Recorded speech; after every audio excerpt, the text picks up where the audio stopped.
അവിടെ രാഹുലിന്റെ വാർത്താ സമ്മേളനത്തിൽ പ്രതിപക്ഷത്തിരിക്കുമോ അതോ ഭരിക്കാൻ പോകുന്നു എന്ന് ചോദിക്കുമ്പോൾ അത് നാളെ തീരുമാനിക്കുമെന്നാണ് പറയുന്നത്. ചർച്ചകൾ പലതും നടക്കുന്നുണ്ട്.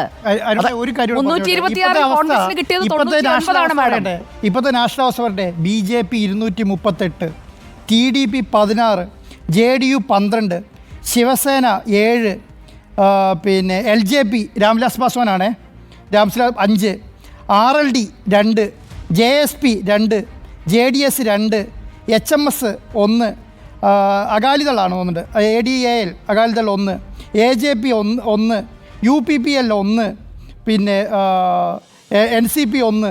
ഇതെല്ലാം കൂടി കൂട്ടിയിട്ടാണ് എത്ര 235 എന്ന് പറഞ്ഞാൽ, അല്ല സോറി 295 എന്ന് പറഞ്ഞാൽ എന്താ എല്ലാവരും BJPക്കോ ഒരാൾക്കോ ഒറ്റയ്ക്ക് തീരുമാനമെടുക്കാൻ പറ്റില്ല. നരേന്ദ്രമോദി ദുർബലനാകുന്നു. ഞാൻ പറഞ്ഞത് എന്താണെന്നറിയോ, ഈ പറഞ്ഞ കണക്കുകൾ വെച്ചിട്ട് വേണം ഇനി വിലയിരുത്താൻ വേണ്ടിയിട്ട്. ഈ സർക്കാരിനെ NDAനെ വിലയിരുത്താൻ വേണ്ടത് ഈ കണക്കുകൾ വെച്ചിട്ടാണ്. BJPനെ മാത്രം വെച്ചിട്ട് വിലയിരുത്താൻ പറ്റില്ല. കാരണം പറയുന്നത് ഒരു കാര്യം കൂടെ പറയട്ടെ, ഈ ഇന്ത്യ മുന്നണി എങ്ങനെയാണോ ഓരോ സ്റ്റേറ്റിലെ നേതാക്കന്മാരെയും പാർട്ടികളെയും നിലനിർത്തിയെന്ന് പോലെ NDA നിലനിർത്തണം ഇനി. അതാണ് എങ്കിൽ മാത്രമേ നിലനിൽക്കാൻ പറ്റുള്ളൂ. ഇന്ത്യ മുന്നണിയെ കളിയാക്കിയ ആൾക്കാരെല്ലാം എന്ത് ചെയ്യണം? ഇന്ത്യ മുന്നണി ചെറു പാർട്ടികളെ കൂട്ടിപ്പിടിച്ചതുപോലെ കൂട്ടിപ്പിടിച്ചാലേ ഇനി NDAക്ക് കേന്ദ്രത്തിൽ ഭരിക്കാൻ പറ്റുള്ളൂ. ഇനി മുന്നണിയുടെ കാര്യത്തിൽ മാത്രമല്ല ശ്രീ ആൻഡോ അഗസ്റ്റിൻ, BJPക്കുള്ളിൽ നരേന്ദ്രമോദി ദുർബലനാകും. കാരണം ഞാൻ പറഞ്ഞുതരാം, യോഗി ആദിത്യനാഥിന്റെ കയ്യിലാണ് ഏതാണ്ട് 37 MP-മാരെന്ന് പറയുന്നത്. ഇനി യോഗി ആദിത്യനാഥിനോടാണ് ആ MP-മാർക്ക് കൂറുണ്ടാവുക. ആ MP-മാരുടെയൊക്കെ മണ്ഡലത്തിൽ വികസനം വന്നാലേ അടുത്ത പ്രാവശ്യം വിജയിച്ചു വരാൻ പറ്റുള്ളൂ. അതൊക്കെ ആദിത്യനാഥും ഉറപ്പാക്കിക്കോളും. 37 MP-മാരെ പോക്കറ്റിൽ ഇനി യോഗി ആദിത്യനാഥും ചെയ്യും. ഏറ്റവും കൂടുതൽ സന്തോഷിക്കുന്ന ഒരാളുണ്ടാവും. പറയാൻ പറ്റുമോ? അല്ലല്ല, അരവിന്ദ് കെജ്രിവാൾ എവിടെയാ ന്യൂസ് കേൾക്കുന്നത് അറിയാം? ജയിലിലാണ്. ഞാൻ പറയുന്നത് അറിയോ, ഒരു ഉദാഹരണം, നമ്മൾ ഇനി എന്ത് പ്രശ്നമായിക്കോട്ടെ, പിണറായി വിജയൻ ED അറസ്റ്റ് ചെയ്താൽ നമുക്ക് സഹിക്കാൻ പറ്റുമോ? ഒരു സ്റ്റേറ്റിന്റെ മുഖ്യമന്ത്രിയാണ്. ഒരു സ്റ്റേറ്റിന്റെ മുഖ്യമന്ത്രി എന്ന് പറഞ്ഞാൽ ആര് കൊടുത്ത മാൻഡേറ്റാ? ജനങ്ങൾ കൊടുത്ത മാൻഡേറ്റാ. 3 MP-മാരാട്ടോ അവിടെ അത് അങ്ങനെ നമ്മൾ എന്താ പറയുക, ഒരു സുപ്രഭാതത്തിൽ 2 മുഖ്യമന്ത്രിമാരാണ് ജയിലിൽ കിടക്കുന്നത്. ജനം മാൻഡേറ്റ് കൊടുത്ത് ഭരിക്കാൻ വിട്ടിരിക്കുന്ന മുഖ്യമന്ത്രിമാരെ പിടിച്ച് ജയിലിലിട്ടിട്ട് ഇത് ചെയ്താൽ ഇത് തന്നെയാണ് അവസ്ഥ.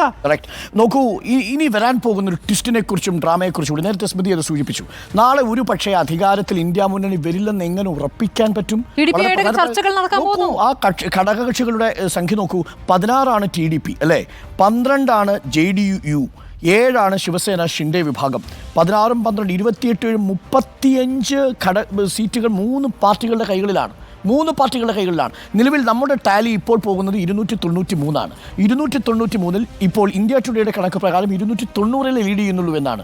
290 290-ൽ നിന്ന് 28 മൈനസ് ചെയ്താൽ വരുന്ന കണക്ക് എത്രയാണെന്ന് നോക്കൂ, 272 272. അതായത് 2 പാർട്ടികളെ മറുകണ്ഠം ചാടിച്ചാൽ 272 എന്ന നമ്പറിലേക്ക് എത്തി നിൽക്കും. പിന്നീട് നോക്കൂ, ചെറുമുന്നണികളുമായിട്ടുള്ള ചർച്ചയുണ്ട്. പുറത്തുവിടുന്നില്ല എന്നാണ് പറഞ്ഞത്. 233-ൽ തൃണമൂലും വരില്ലേ? തീർച്ചയായിട്ടും വരും. പക്ഷേ ആ തൃണമൂലം ഒരിക്കലും മറുകണ്ഠം ചാടാൻ കഴിയില്ല. കാരണം അവിടുത്തെ പ്രിൻസിപ്പൽ ഒപ്പോസിഷൻ ഇനി മമതാ ബാനർജിക്ക് അവിടെ യഥാർത്ഥത്തിൽ ബംഗാളിൽ നേരിടേണ്ടത് BJP-യാണ്. ആ BJP-യുമായി കേന്ദ്രത്തിലൊരു സഖ്യസാധ്യതയുമില്ല. അതുകൊണ്ട് മമതാ ബാനർജി